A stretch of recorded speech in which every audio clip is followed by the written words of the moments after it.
Bonjour à toutes et à tous, nous sommes le 18 décembre 2023 et c'est Plaide, la chronique en faveur des droits humains.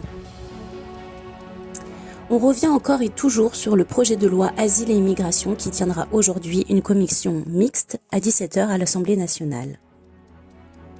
Les premiers à devoir respecter la loi sont les détenteurs du pouvoir.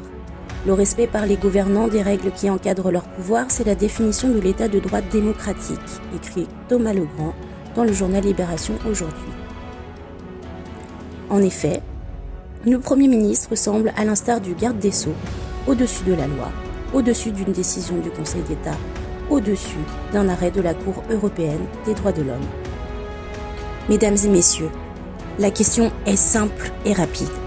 Où est donc passée cette République française garante des libertés fondamentales, des droits de l'homme et du citoyen ? Jusqu'où pourront aller nos représentants en matière de bafouement des droits humains en glorifiant toutes ces mises à mort à peine déguisées de tous ces immigrés ?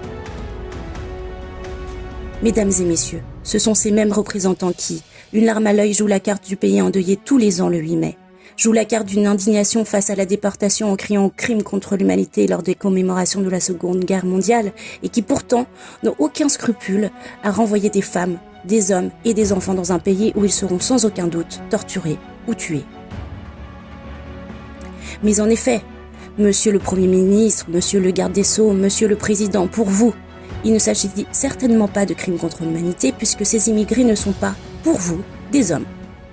Parce qu'aujourd'hui, oui, lorsqu'il s'agit d'exilés étrangers en France, il est tout à fait normal, pour vous, de tenter d'inscrire dans le droit commun la législation de mise à mort déguisée pour les étrangers.